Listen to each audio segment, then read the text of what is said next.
Cumprimentamos a todos com a paz do nosso Senhor e Salvador Jesus Cristo. Eu sou o pastor Henrique, moro atualmente em Americana, São Paulo. Antes morava em Imperatriz, Maranhão. Se você deseja nos convidar para estarmos aí, entre em contato conosco, meu telefone com DDD ainda do Maranhão, 99, o telefone 991520454. Nós estamos estudando as revistas da Central Gospel para adultos com o tema Fundamentos da Liderança Cristã, modelo bíblico de fé, motivação e empreendedorismo. Você vê aí o endereço eletrônico da Central Gospel Max para você adquirir a nova revista, adquirir livros, também aí o WhatsApp da Nélia, onde você pode adquirir as revistas novas, os livros. Você vê aí a nova revista, nós vamos estudar no próximo trimestre agora, no terceiro trimestre de 2023, tem como título aí, como tema, Pilares da Teologia Prática. Vamos ter como comentarista pastor Gilmar Vieira Chaves. E vamos estudar as seguintes lições. Lição 1, o Ministério Pastoral. Lição 2, o Ministério Diaconal. Lição 3, Hermenêutica Bíblica. Lição 4, Homilética. Lição 5, Exegese Bíblica. Lição 6, Liderança Cristã. Lição 7, Discipulado Cristão. Lição 8, Plenitude Física, Emocional e Espiritual. Lição 9, Panorama do Antigo Testamento. Lição 10, Panorama do Novo Testamento. Lição 11, as ordenanças da igreja. Lição 12, os ministérios da igreja. Lição 13, os dons espirituais e de serviço. Então teremos aí importantes assuntos para aprendermos nesse próximo trimestre. No trimestre que ora estudamos, então nós vimos aí já a lição 1, José, um líder proativo. Lição 2, Moisés, um líder fiel à sua casa. Lição 3, Bezalel, um líder artístico. Lição 4, Josué, um líder para as novas gerações. Lição 5, Débora, uma líder estrategista. Lição 6, Gideão, um líder com potencial escondido. Lição 7, Davi, um líder guerreiro. Lição 8, Neemias, um líder versátil. Lição 9, Esther, uma líder perspicaz. Lição 10, Pedro, um líder atípico. Lição 11, Barnabé, um líder desprendido e solidário. E hoje vamos estudar a lição 12, Paulo, um líder eficaz. Então, todas essas lições estivemos aí estudando e vamos passar então agora a estudarmos sobre o apóstolo Paulo e a última lição sobre Jesus Cristo. Todos estudados aí na visão panorâmica aí de liderança. Então, nesta lição, número 12, vamos estudar então sobre Paulo e vamos ver os seguintes tópicos e seguintes subtópicos. No tópico 1, uma breve biografia de Paulo, o apóstolo. Subtópico 1, Saulo, perseguidor da igreja. Subtópico 2, Saulo, pregador do evangelho. Subtópico 3, Paulo, missionário às nações. Subtópico 4, Paulo, arquiteto da igreja. No tópico 2, características da liderança paulina. No subtópico 1, Paulo é julgado e mandado para Roma. Subtópico 1, Paulo é apresentado ao governador Festo e ao rei Agripa. No subtópico 1, subtópico 2, Paulo enfrenta os primeiros percalços. No subtópico 2, o grande líder vislumbra o futuro. No subtópico 3, o grande líder é encorajador.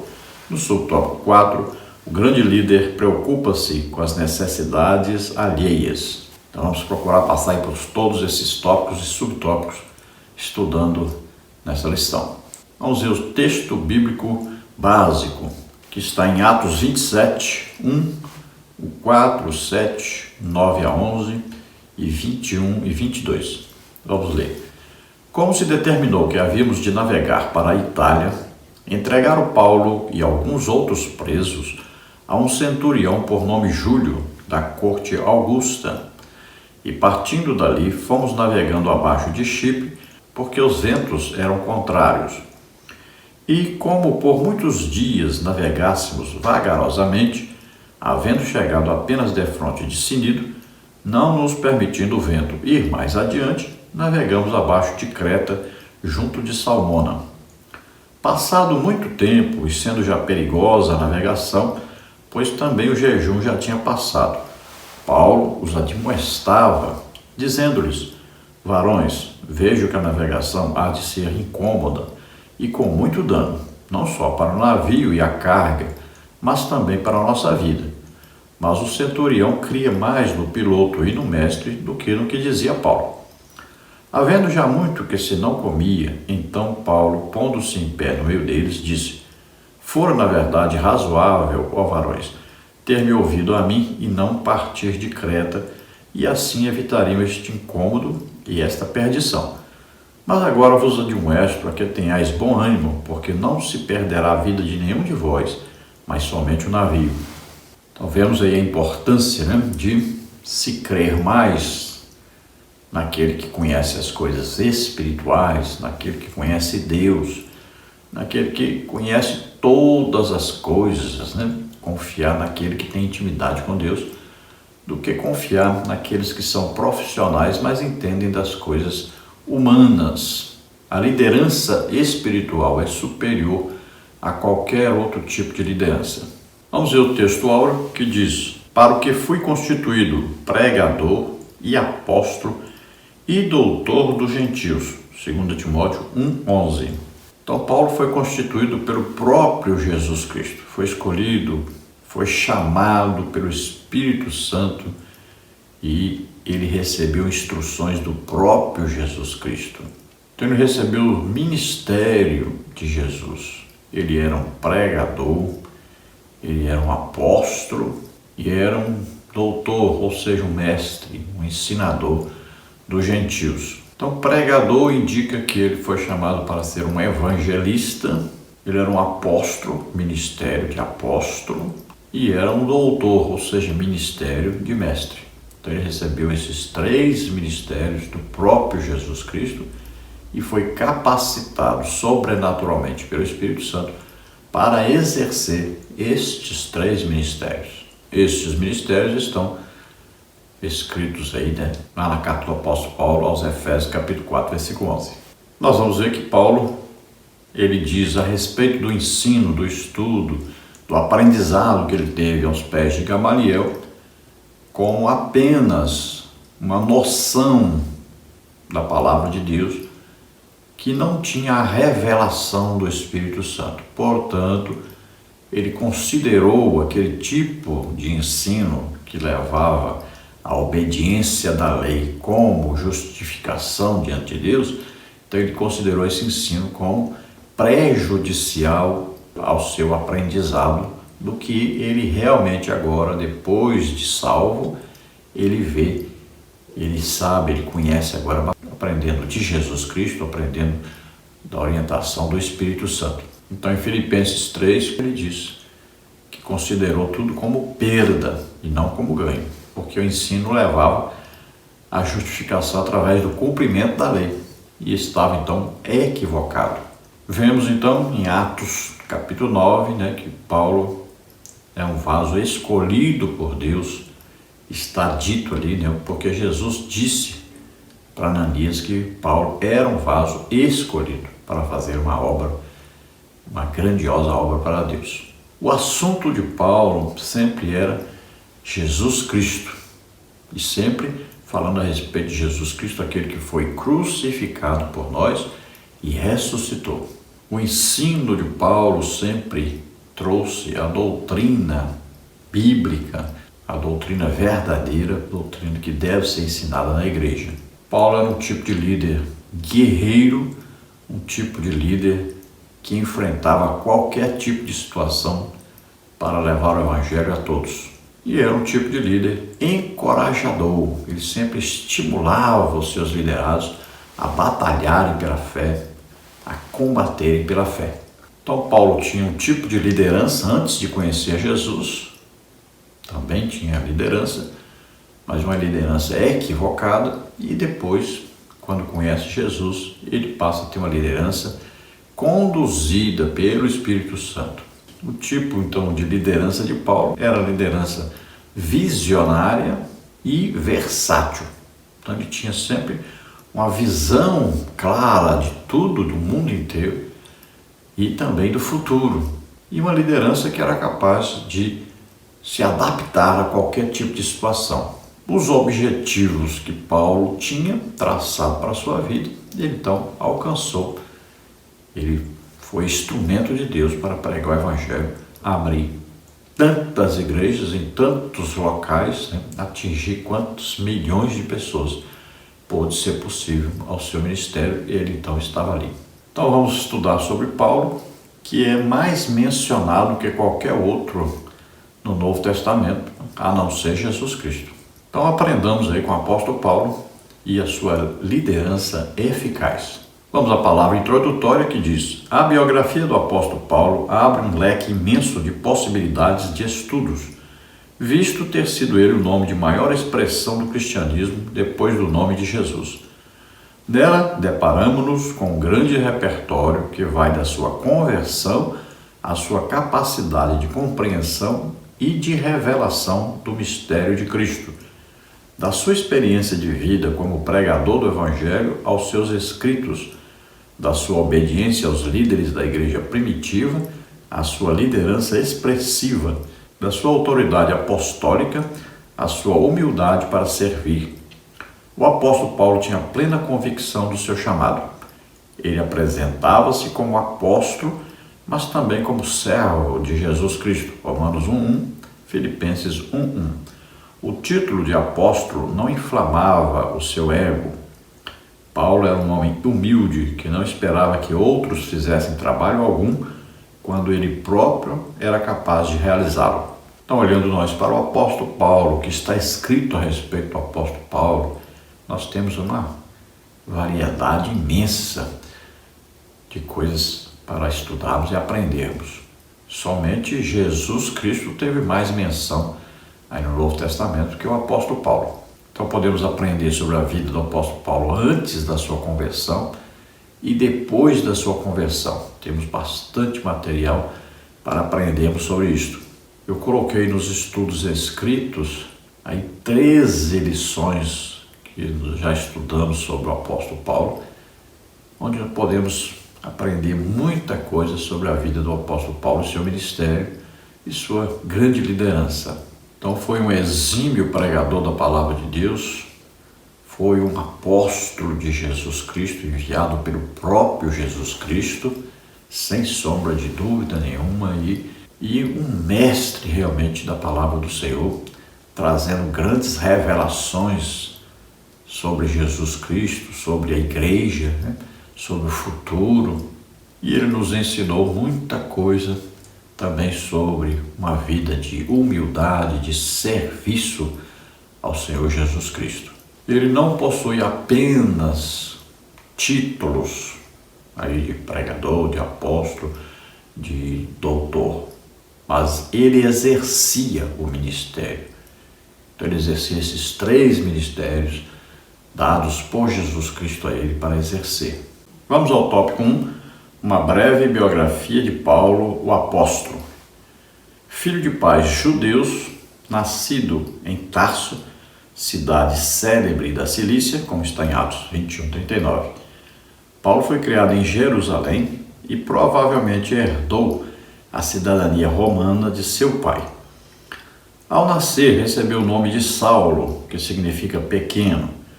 Mais tarde adotou a forma grega do mesmo nome, vindo a chamar-se Paulo.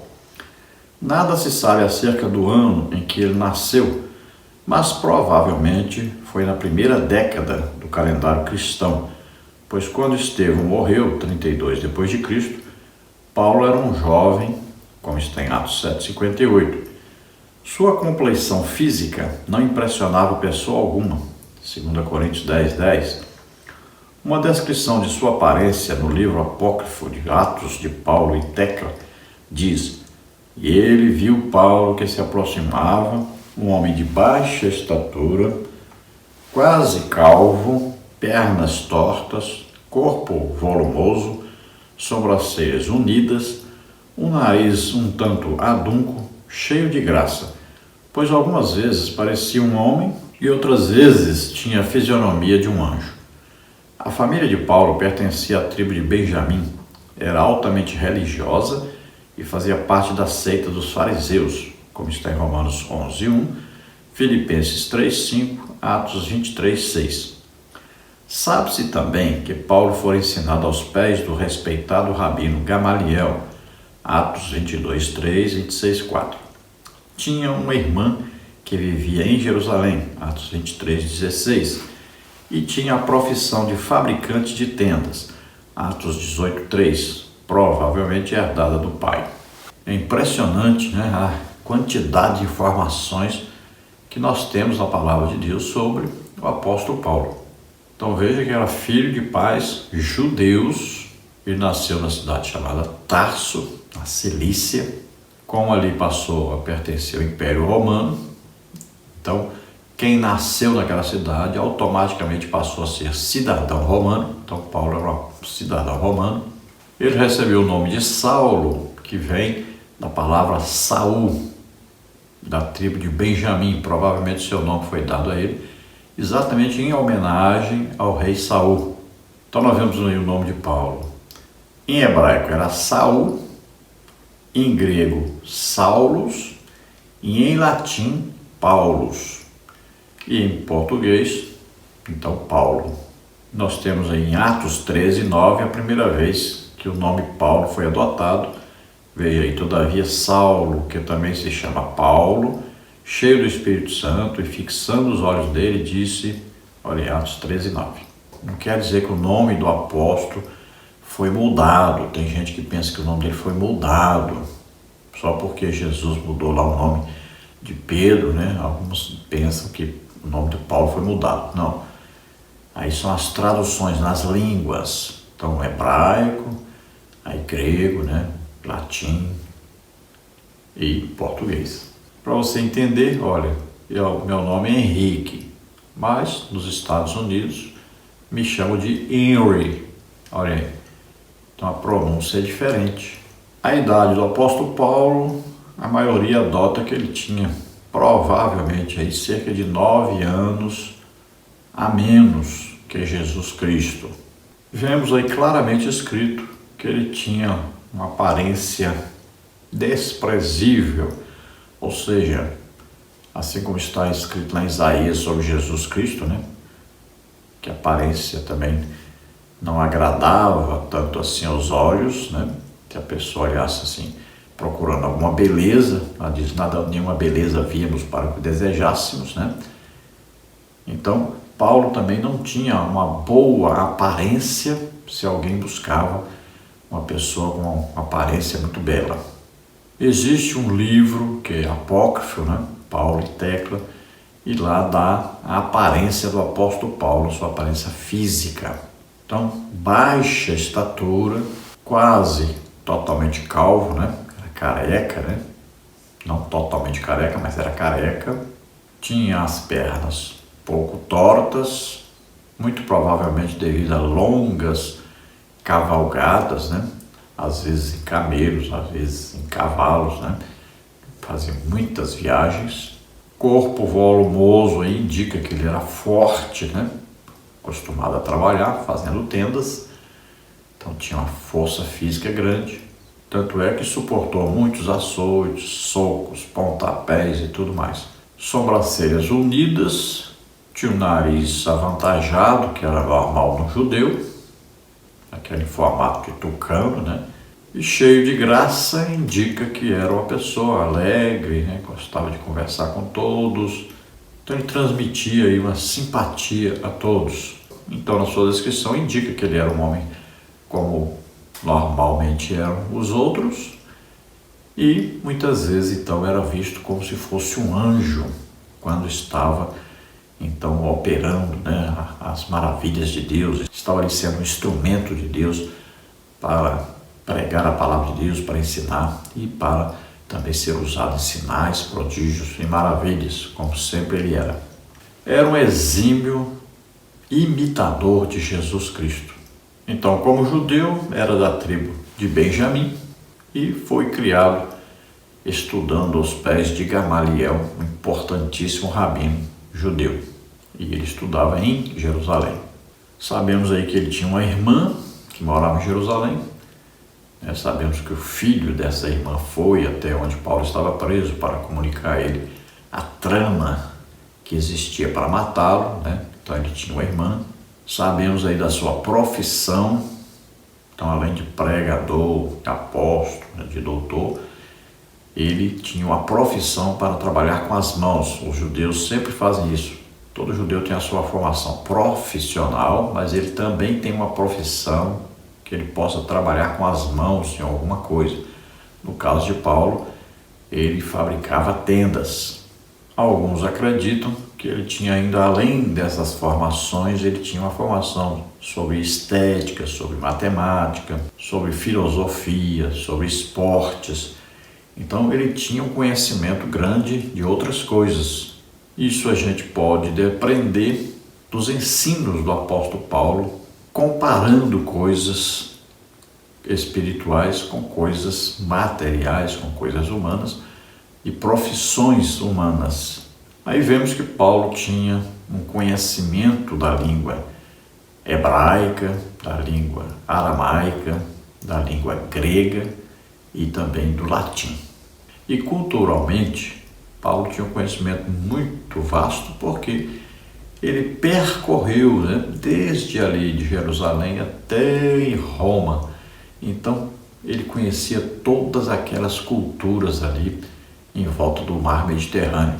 No tópico 1, subtópico 1, Saulo, perseguidor da igreja. Paulo gabava-se da sua origem e do seu conhecimento religioso. Gálatas 1,14, Filipenses 3, 4 a 6. Em seu zelo pela religião judaica, foi um ferrenho perseguidor da igreja de Cristo e ele mesmo reconhece isso. 1 Timóteo 1,13. No dia que viajava para Damasco em busca de cristãos, na intenção de prendê-los, Paulo foi surpreendido por uma luz e uma voz que dizia: Saulo, Saulo, por que me persegues? Duro é para ti recalcitrar contra os aguilhões. Atos 9, 4 e 5. Naquele instante ele rendeu-se humildemente ao Salvador, reconhecendo-o como o Messias tão aguardado pelos judeus. Atos 9, 3 a 9, 22, 6 a 11, 26, 12 a 18. Então Paulo, numa discussão com alguém, ele poderia dizer que ele era superior a qualquer outro judeu. Ele tinha um vasto conhecimento na religião judaica, tinha aprendido com um mestre reconhecido por todos, que era o Gamaliel, era um seguidor religioso da lei, cumpridor da lei, procurava de todas as maneiras se manter íntegro no cumprimento da lei. E ele era tão religioso, mas tão religioso, que julgava que se perseguisse os cristãos estava fazendo um favor a Deus, estava prestando um serviço a Deus. Então, no seu zelo religioso, foi um grande perseguidor da igreja no início da igreja. Nós vemos que nesta perseguição, ele ali estava segurando as roupas e dando seu testemunho contra Estevão, quando Estevão foi então martirizado. Cremos que aquele testemunho de Estevão, falando que estava vendo Jesus ali, pedindo que Deus não imputasse os pecados de assassinarem a ele, aqueles que estavam ali apedrejando, tudo isso serviu para que Paulo tivesse um grande testemunho de Jesus Cristo e desejasse conhecer Jesus Cristo. Eu creio que isso aí é que foi o grande impacto para que Paulo, quando teve um encontro com Jesus, indo para Damasco, levando cartas de autorização para prender os cristãos lá, trazê-los amarrados para Jerusalém. Então, quando ele teve aquele encontro com Jesus, ele então conheceu agora aquele que ele viu o testemunho de Estevão a respeito dele. Então, naquele encontro com Jesus, Jesus diz para ele que ele não está perseguindo os cristãos, ele está perseguindo o próprio Jesus. E Jesus diz que não tem jeito de lutar contra mim. Você jamais vencerá, não tem como vencer essa luta. E Saulo, então, Paulo se converte naquele momento. Ele se entrega humildemente, já chama Jesus de Senhor. Então agora ele realmente reconhece Jesus como um Salvador, como o Messias. Ali então, Jesus diz para ele que ele deveria ir para Damasco. E lá Ananias vai até ele então. Ele estava cego, passou 3 dias ali cego, jejuando, orando. Então Ananias vai lá enviado por Jesus Cristo e vai comunicar a ele então o que Jesus havia dito, que Paulo estava sendo escolhido para uma grande obra. Ali Paulo então cai com as escamas dos seus olhos e volta a ver. Ele é batizado nas águas, batizado com o Espírito Santo, e ele vai fazer agora uma grande obra para Deus. No tópico 1, subtópico 2, Saulo, pregador do Evangelho. O próprio Paulo aponta os locais que percorreu em seus primeiros anos de fé. Ele passou pela Arábia, Damasco e Jerusalém, onde esteve por 15 dias em companhia de Pedro, Gálatas 1, 17 e 18. Seguiu para a Síria e a Cilícia, Gálatas 1, 21. 14 anos depois voltou a Jerusalém com Barnabé, visto que ainda não era muito bem aceito por aquela igreja, Gálatas 2, 1. Não demorou para que Saulo se formasse um pregador do Evangelho, Atos 9, 22. Então nós vemos aí que o próprio apóstolo Paulo diz por onde passou no início da sua fé. Então primeiro ele pregou o Evangelho em Damasco. Ali os irmãos viram que ele poderia até ser morto ali. Ele vai a Jerusalém, onde também ele corre risco de vida. Aí ele vai para Cesareia, lá ele vai para Tarso, onde ele nasceu. Depois Barnabé, que foi enviado para Antioquia, onde a igreja estava florescendo, crescendo muito. Barnabé vai até Tarso e pega Paulo e traz para Antioquia. Mas nós vamos ver que Paulo, escrevendo aos Gálatas, ele fala que ele foi à Arábia. E aí, se nós estudarmos, fizermos uma exegese, nós vamos aprender que Paulo estava indo para onde Moisés teve um encontro com Deus, que é no Monte Horebe, lá na cordilheira chamada Sinai. Então, do lado direito ali do Golfo de Acaba, ali ao sul da Arábia Saudita. Ali Paulo procurou um encontro com Deus. Ele viu que Moisés teve um encontro com Deus ali, e ali então ele foi procurar ter um encontro com Deus. Então ele queria ver Jesus, queria conversar pessoalmente com Jesus, porque ele queria ter um apostolado autêntico, de alguém que conversou com Jesus realmente, pessoalmente, que aprendeu de Jesus. Quando ele vai falar aos Coríntios sobre a Santa Ceia, ele diz que recebeu diretamente de Jesus Cristo o ensino sobre a Santa Ceia. E aí muitas vezes ele menciona isso, que ele aprendeu do Senhor. Então, neste encontro que ele teve, que eu creio que ele teve com Jesus Cristo ali, ele então aprendeu muitas coisas, teve grandes revelações, inclusive devido a uma grande revelação que ele recebeu e que não lhe foi permitido passar essa revelação para outros.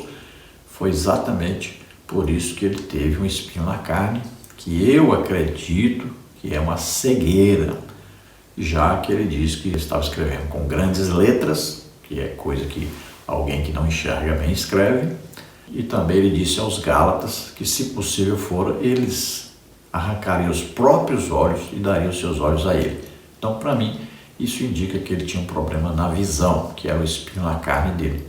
Também ele mandava outras pessoas escreverem para ele, ele ditava, mas ele não escrevia. Tudo isso indica, então, que ele tinha esse problema na visão. Então, esteve na Arábia, aí Damasco, aí Jerusalém. Depois de 14 anos, então, ele volta a Jerusalém e ali fica na companhia de Pedro, conversando com Pedro sobre as diversas coisas, sobre a situação da obra de Deus. Então nós vemos que Paulo, quando já ali em Damasco, ele já sai daquela casa na rua direita ali, já sendo um pregador, já começa a pregar o evangelho por toda parte. A igreja no início ficou muito receosa, porque ele era conhecido como perseguidor, mas Barnabé o ajudou muito nesse início da sua fé. No tópico 1, subtópico 3, Paulo, missionário às nações. A igreja de Antioquia estava crescendo. Barnabé foi a Tarso em busca de Saulo para levá-lo consigo a Antioquia. Atos 11, 25. Dali, obedecendo a uma ordem do Espírito Santo, Saulo e Barnabé, um dos doutores da igreja, partiram para o campo missionário. Atos 13, 1. Foram ao todo 3 viagens missionárias, por onde passavam, anunciavam a Cristo como Messias, Salvador, tanto a judeus quanto a gentios, e plantavam igrejas. Paulo reconheceu que Deus lhe dera a missão de alcançar os gentios, enquanto a Pedro a missão de alcançar os judeus. Gálatas 2:8. Então, ali no início da igreja, o evangelho chegou a Antioquia. Eu falo Antioquia porque a cidade foi fundada em homenagem a Antíoco Epifânio. Essa Antioquia aqui é a Antioquia conhecida como Antioquia da Síria, que depois passou a ser Então pertencia aí à Turquia, mas não é a Antioquia da Pisídia, que é outra, mas mais lá em cima no mapa você vê aí. Então essa aqui é essa que está abaixo aí. Então essa aí foi onde o evangelho floresceu como centro evangelístico das missões aos gentios. Então daí é que o apóstolo Paulo partiu na sua primeira missão, acompanhado por Barnabé. Eles estavam reunidos numa reunião de oração e jejum. Então haviam ali profetas da igreja e mestres da igreja orando e jejuando. E o Espírito Santo falou. Então usou um dos irmãos, claro, então uma revelação, uma profecia, uma mensagem profética. Então ali trouxe uma palavra de escolha, estava escolhendo Saulo e Barnabé para a obra missionária. Então eles impuseram as mãos sobre eles, oraram e os enviaram à obra missionária. Então foi a primeira viagem missionária do apóstolo Paulo junto com Barnabé. Na segunda viagem já não está mais Barnabé. Então Barnabé saiu com seu sobrinho, Marcos, para um lado, e Paulo e Silas saíram para o outro lado. E aí tiveram a segunda viagem missionária, a terceira viagem missionária, e Paulo ainda fez uma quarta viagem missionária, que quando ele estava indo para Roma. Então Paulo pregava tanto a judeus quanto aos gentios. E ele chegou então à conclusão que ele foi chamado para pregar aos gentios, enquanto Pedro foi escolhido para ser um pregador aos judeus.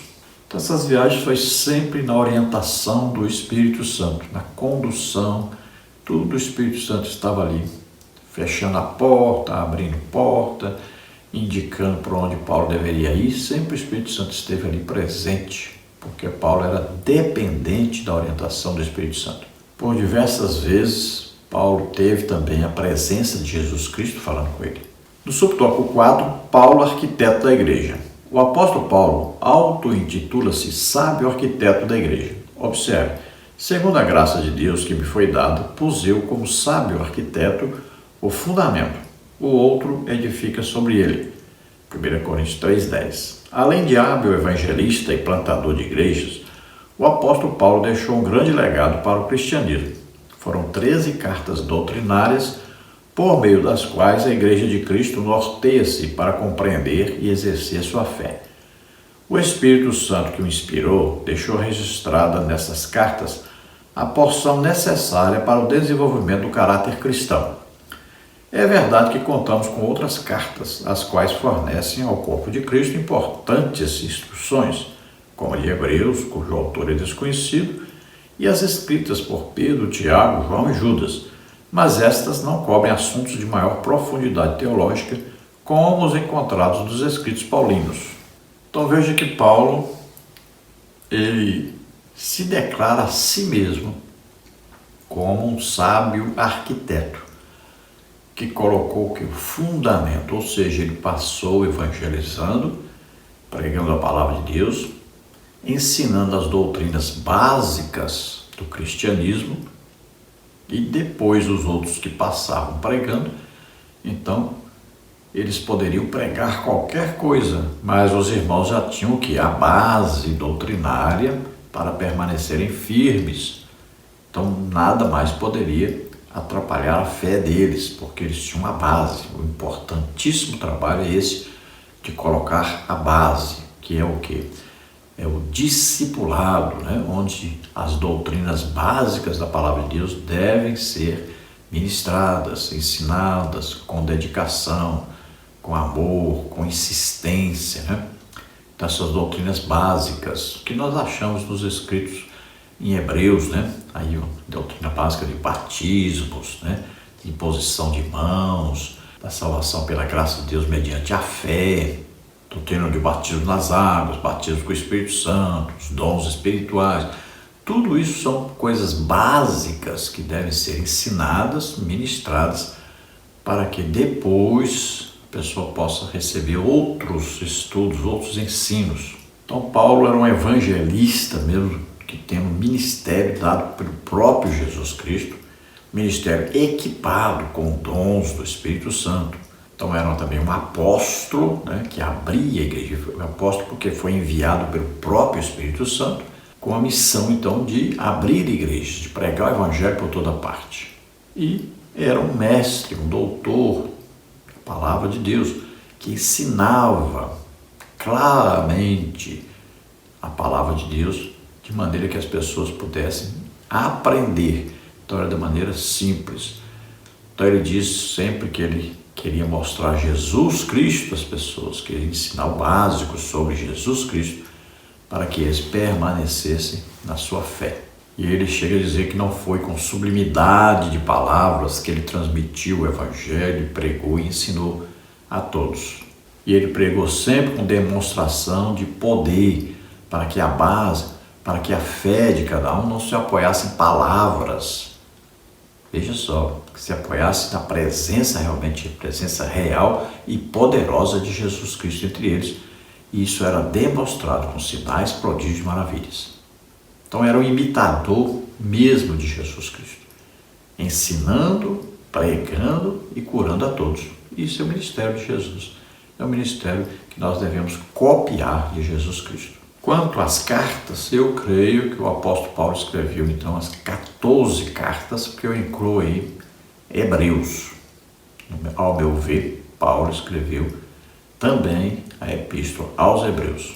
Então nessas cartas nós temos aí as doutrinas básicas, todas ensinadas e muita coisa onde nós podemos aprender para que a nossa fé, a nossa vida cristã seja uma vida equilibrada e firme. Temos as outras cartas, né, que também vão ajudar nesta edificação, vai nos ajudar também na nossa vida cristã. Mas principalmente essas cartas, então, do apóstolo Paulo, nos ensinam muito mesmo a respeito da nossa fé, da nossa vida cristã, do nosso caminhar cristão. E nós temos aí a base, então, da Igreja de Jesus Cristo. Vamos ao tópico 2, características da liderança paulina. Há muitos eventos bíblicos que sublinham a liderança de Paulo. Além dos seus próprios escritos, principalmente suas cartas pastorais a Timóteo e a Tito, mas nesta lição será feito o recorte da chegada do grande arauto da fé cristã à capital do Império Romano. Então nós vemos aí as características da liderança do apóstolo Paulo em várias oportunidades. Nós vemos, por exemplo, escrevendo a Tito, a Timóteo, indicando como escolher os obreiros que iriam dirigir as igrejas, as condições, né, deveriam ser cheios do Espírito Santo, governarem bem suas casas, terem testemunho tanto dos que estão de fora quanto dos que estão de dentro da igreja, e indicando aí que ele coordenava todo o trabalho, que ele orientava toda a liderança. Agora, nesta lição, vamos então ver mais sobre a liderança do apóstolo Paulo dentro do navio onde ele estava indo para Roma como prisioneiro. Então, nessa situação, ele é um líder espiritual dentre pessoas que não eram crentes, e ele se torna ali o grande líder nesta viagem. Porque aquele que é líder, ele é líder em qualquer parte onde ele estiver, em qualquer situação pela qual ele estiver passando, ele assume a sua liderança. Então era um sonho do apóstolo Paulo ir até Roma. Ele só não sabia que ele iria, mas como prisioneiro. Mas é como prisioneiro que José se tornou governador do Egito. É como prisioneiro que Daniel era o principal conselheiro pelos impérios onde ele fez parte e se tornou grande governador. Tópico 2 do tópico 1, Paulo é julgado e mandado para Roma.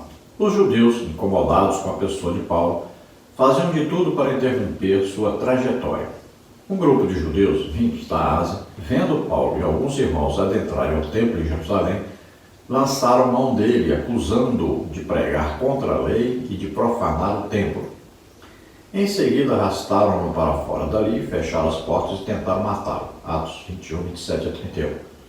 Com a chegada do tribuno, prenderam o apóstolo e assim os soldados protegeram-no de ser morto. Atos 21, 32 e 33. Sendo-lhe permitido falar, Paulo falou ao seu povo em sua autodefesa, em língua hebraica, do alto de uma escada, Atos 21, 37 a 22, 21. Mesmo presos, os judeus tramaram o plano de entrarem com um recurso judicial sob o pretexto de ouvi-lo novamente e então matá-lo. O sobrinho de Paulo, ao saber disso, informou-o sobre a trama elaborada contra ele e a notícia foi levada ao tribuno, que imediatamente montou uma escolta e transferiu Paulo para Cesareia, onde estava o procônsul Félix. Atos 23, 12 a 25, 12. Então nós vemos aí que Paulo veio a Jerusalém trazendo esmolas, ajuda para os pobres necessitados. Chegando ali, havia uma incômoda situação, os judeus estavam inflamados contra Paulo, achavam que Paulo estava pregando contra a lei. Aí vieram uns judeus da Ásia, onde Paulo havia aberto várias igrejas, pregado pelas ruas, e eles então queriam parar Paulo de qualquer maneira, vendo Paulo ali com a cabeça raspada, cumprindo o voto, junto com outros irmãos. Então eles já deduziram que ele tinha introduzido ali alguém que não era judeu, e já disseram que ele falava contra a lei, então inflamaram todos contra ele. Queriam matá-lo a todo custo, conduziram a um julgamento que eles mesmos fizeram do jeito que queriam e queriam de todas as formas matá-lo. Então, o tribuno, sabendo daquela coisa que estava acontecendo ali em Jerusalém, foi até, então, lá no meio dessa multidão, tirou Paulo do meio deles, e Paulo, quando estava sendo conduzido, ele pede para falar, ele falou em língua hebraica a eles. E eles prestaram atenção. Paulo novamente fala de Jesus, do seu encontro com Jesus, fala que Jesus é o Messias, e aí que eles querem mais ainda matá-lo. E o tribuno então vai levar Paulo. Lá Paulo diz que é um cidadão romano, por isso mesmo ele não apanhou, e ele é preso e ele é conduzido então a ser julgado. Os romanos prendiam, mas faziam um julgamento onde os acusadores compareciam e também o réu poderia se defender. Enquanto Paulo estava preso, então esses judeus se reuniram, disseram que iam fazer um jejum e não deixariam de jejuar enquanto Paulo estivesse vivo. Então Paulo foi preso em Jerusalém e ali os judeus tramaram então, pediram que houvesse uma nova oportunidade de ter um julgamento. O que eles queriam, na verdade, é que quando Paulo estivesse solto, eles pudessem matá-lo, ou no transcurso, ali de um lugar onde ficava a cadeia até o tribunal, armariam uma cilada e matariam Paulo. O sobrinho de Paulo, filho de sua irmã que morava em Jerusalém, sabendo disso, foi e informou a Paulo, e Paulo mandou então que ele fosse conduzido ao comandante, dissesse ao comandante aquela trama dos judeus. Então ele, sabendo disso, mandou Paulo com a cavalaria, com a proteção dos soldados, mandou Paulo para Cesareia, onde ficava o centro de comando do exército romano, o centro de treinamento do exército romano. E ele foi para lá e ficou lá esperando ser julgado pelos romanos. E ali então ele vai ser julgado perante o procônsul Félix. Tudo isso estava dentro de um plano de Deus para levar Paulo até Roma. E Paulo, durante esses julgamentos, ele estava pregando o evangelho aos reis, aos governadores, como Jesus havia dito que Paulo pregaria. No tópico 2, subtópico 1, Paulo é apresentado ao governador Festo e ao rei Agripa. O rei Agripa ofereceu a Paulo a oportunidade de falar em sua defesa. O apóstolo, de maneira brilhante, fez a sua exposição, ressaltando que a razão de ele estar preso devia-se a uma contenda religiosa dos judeus contra ele. Atos 25, 13 a 27. Depois de ser interrogado pelo governador Festo e pelo rei Agripa, Paulo poderia ficar livre, mas como apelou para César, tinha agora que ser mandado para a capital do império. Atos 26, 32. Nas mãos de Júlio, centurião da corte Augusta, Paulo e outros presos embarcaram para Roma. Atos 27, 1. Então veja que Paulo é apresentado aí a governadores, a reis, e aqui perante o rei Agripa, então, ele vai levar a sua defesa. Ele vai aproveitar essas oportunidades para falar do seu encontro com Jesus, da sua conversão, e vai falar que ele está preso devido a essas diferenças religiosas. Eles diziam ali que Paulo estava falando a respeito de um morto e que agora estava vivo. e que os judeus não concordavam com isso, estavam discutindo sobre isso, brigando sobre isso, e queriam que Paulo parasse então de pregar sobre isso. Então Paulo, vendo que ele seria solto, mas os judeus o matariam, o que ele faz? Ele apela para César. Aquilo significava que ele tinha que ser conduzido até Roma e lá ser julgado pelo próprio imperador. Era um direito romano. Então Paulo exigiu que esse direito romano fosse cumprido. Paulo poderia ser solto, mas aqueles governadores, aqueles tribunos, aqueles reis pelos quais ele passou ali, todos eles queriam, na verdade, era dinheiro dele para soltá-lo, mas eles não tinham motivo para mantê-lo preso. Mas quando ele apela para César, então ele está dizendo: eu quero ser julgado pelo imperador. Então não tem como eles recusar, eles precisam obedecer à lei. E era conduzir então Paulo até Roma para ser julgado pelo próprio imperador. Ficaram com grande dificuldade de escrever para o imperador o que Paulo fez, por que estava sendo julgado. Não achavam, ele não havia matado ninguém, não havia promovido nenhum mutirão, nada, era questão religiosa. Tiveram que escrever alguma coisa, né? Escrever e mandaram Paulo para lá. Tópico 2, subtópico 1, subtópico 2, Paulo enfrenta os primeiros percalços. Os dois últimos capítulos de Atos dos Apóstolos narram a conturbada viagem de Paulo de Cesareia para Roma, onde permaneceu cativo por 2 anos em prisão domiciliar. Uma vez que dispunha desse direito por ser cidadão romano, Atos 28, 30, o apóstolo e os demais presos embarcaram em um navio adramitino. Quando passaram pela ilha de Chipre, começaram a enfrentar sérios problemas com os ventos contrários. Em Mirra, na Lícia, trocaram de embarcação e seguiram viagem em um navio de Alexandria, porém essa troca não amenizou o problema.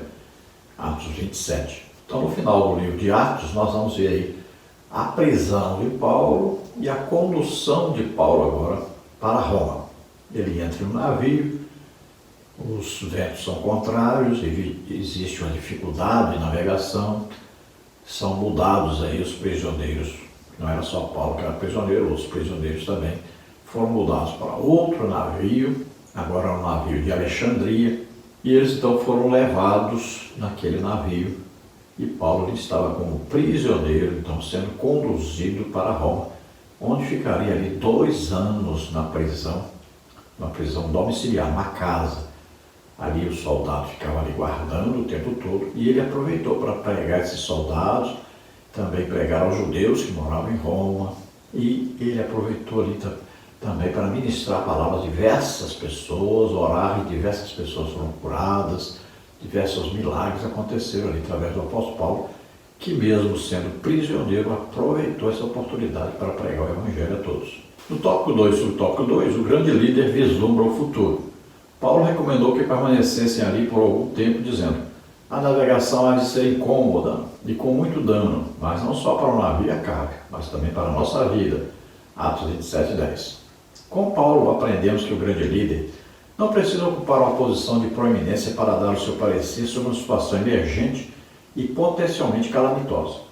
Paulo não estava no comando do navio, antes era um prisioneiro que estava sendo levado para ser julgado em Roma.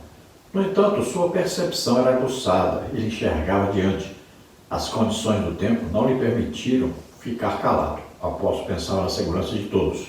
Bom, Paulo tinha discernimento espiritual, revelação do Espírito Santo sobre a situação pela qual ele passava em qualquer parte. Sempre foi dirigido, orientado, conduzido pelo Espírito Santo. E ali então, ele tinha a convicção espiritual de que aquela viagem seria danosa. Então o navio poderia sofrer dano, também vidas poderiam ser perdidas. Então ele dá a sua opinião, ele fala sobre isso com o capitão do navio. Mas é claro, ele está ali como um prisioneiro, estava sendo bem tratado, onde o navio parava ele poderia receber ali os amigos, né? Poderia receber ajuda e tudo mais. Mas ele era respeitado como um prisioneiro ilustre, mas não no comando de nada. Então ele deu a sua opinião. A sua opinião era espiritual, era importantíssima, mas aqueles homens não eram espirituais, não tinham conhecimento da intimidade de Paulo com Jesus Cristo. Então eles não aceitaram a opinião do apóstolo Paulo. Pelo contrário, aceitaram a opinião daqueles que estavam acostumados a fazer aquela viagem, tinham experiência dentro da sua área técnica sobre aquela viagem, e desprezaram o que Paulo havia dito. O crente cheio do Espírito Santo deve aproveitar todas as oportunidades que tiver e manifestar sua opinião, sempre sendo guiado pelo Espírito Santo. Nós vemos aí que Paulo se preocupava com a viagem, principalmente com as vidas ali naquele navio. Mais importante para ele eram aquelas vidas ali que precisavam ser preservadas, principalmente para que pudesse se converter ao Senhor Jesus. Lembrando que a vida de um prisioneiro mudou o Egito, a vida de um prisioneiro mudou o Império Medo-Persa e o Império Persa.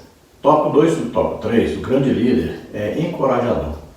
Como grande líder, Paulo trouxe a todos uma palavra de encorajamento e de esperança, como está em Atos 27, 22. Ele esperava receber algum crédito depois de haver anunciado algo que ocorreu exatamente conforme previa. Além disso, o apóstolo levou a todos uma palavra de revelação divina, recebida de um anjo que lhe comunicara acerca dos próximos acontecimentos. Atos 27, 23. As 276 pessoas naquele navio deviam ser gratas pela presença de Paulo naquela embarcação. Elas poderiam ter naufragado ao longo da viagem tempestuosa, mas a presença do apóstolo protegeu a todos. Então veja que Paulo vai animar a todos, dizendo a eles que todos serão preservados, suas vidas serão preservadas. Ele diz que vão dar uma ilha, tudo foi revelado por Deus a ele, e ele diz para eles, então, o que vai acontecer no futuro. Isso aí é uma revelação que vem do Espírito Santo. Veja, enquanto no navio em que Jonas estava, o principal problema, a causa da tempestade, do navio quase ia a pique, era Jonas, o desviado, aquele que não obedeceu a Deus em ir a Nínive. Então ali o motivo da desgraça daquele navio, daquelas vidas, era a presença de Jonas, um desviado. Aqui, ao contrário, Paulo, cumprindo a vontade de Deus, debaixo da orientação do Espírito Santo, é motivo de bênção e motivo de todos permanecerem vivos naquele navio.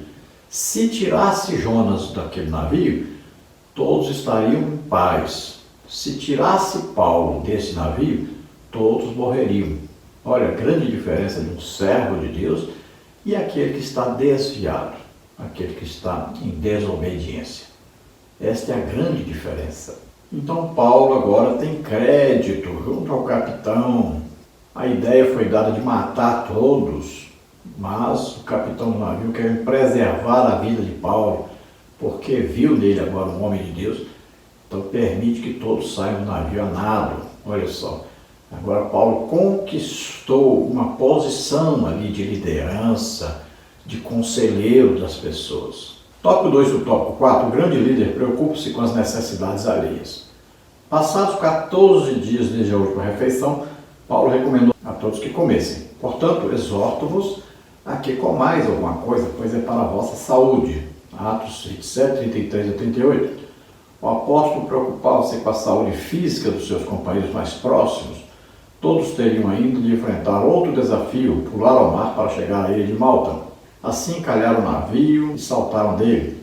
Diz o texto bíblico que a ideia dos soldados foi que matasse os presos para que nenhum fugisse, escapando a nado.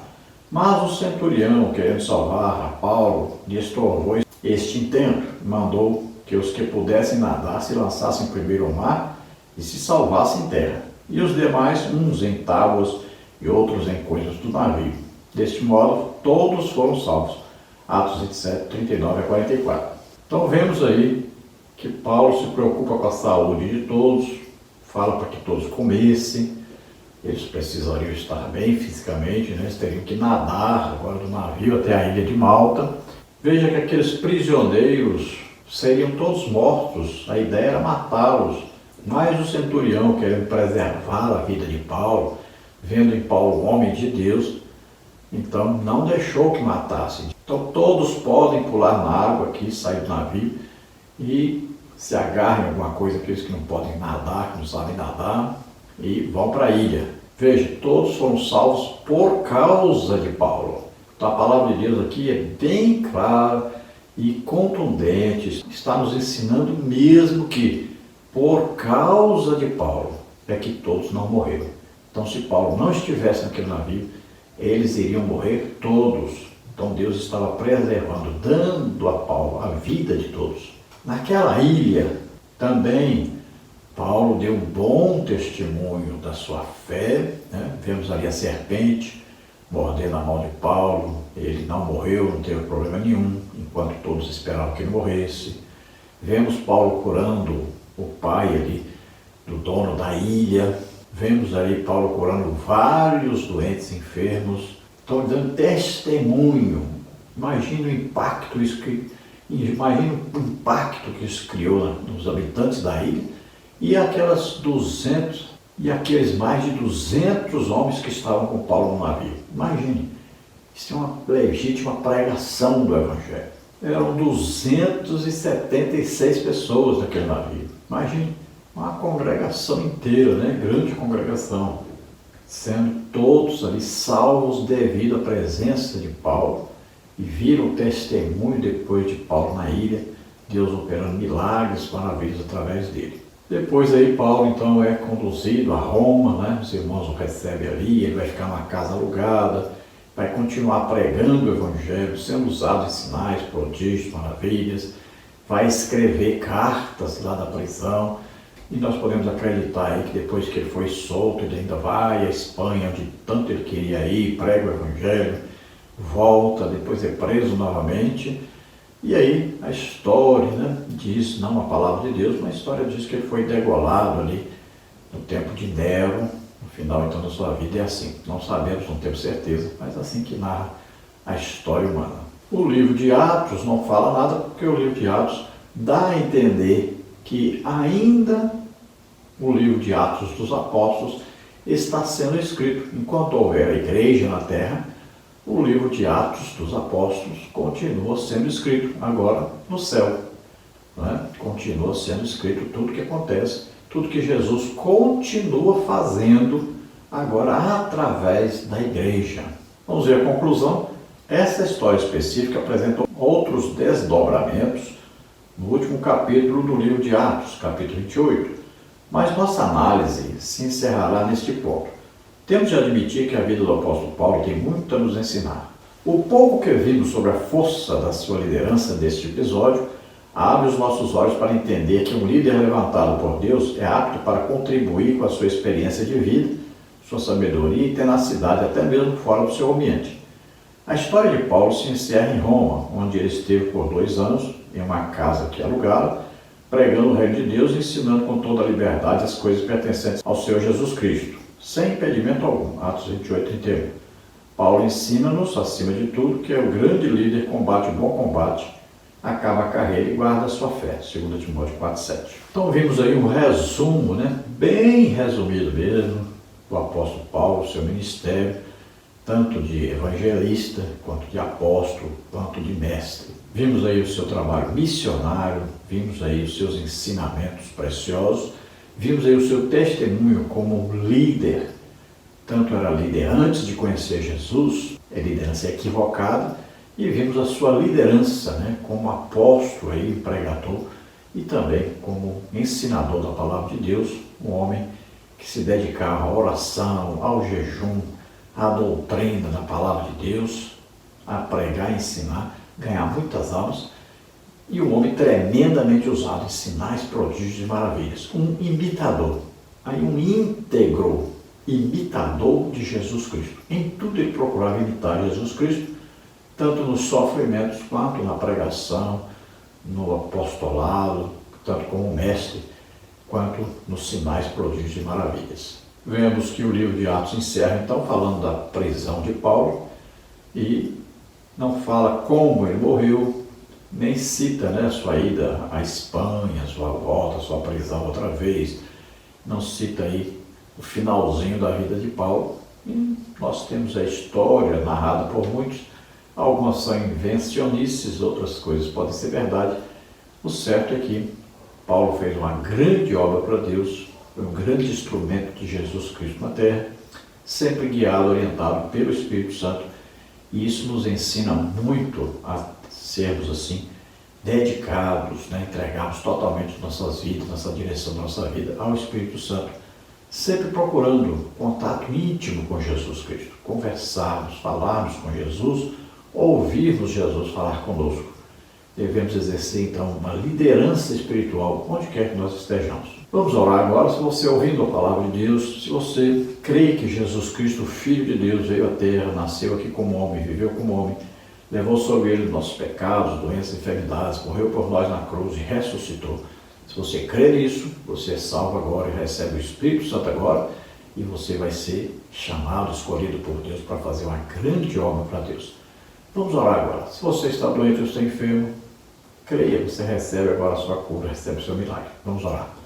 Pai, em nome de Jesus, te apresentamos essas vidas que agora, arrependidos de seus pecados, pedem perdão a Ti e aceitam agora Jesus Cristo, Teu Filho, como único e suficiente Salvador e Senhor das suas vidas. Oh, Senhor, eles creem em Ti, eles creem na vida de Jesus, na ressurreição de Jesus.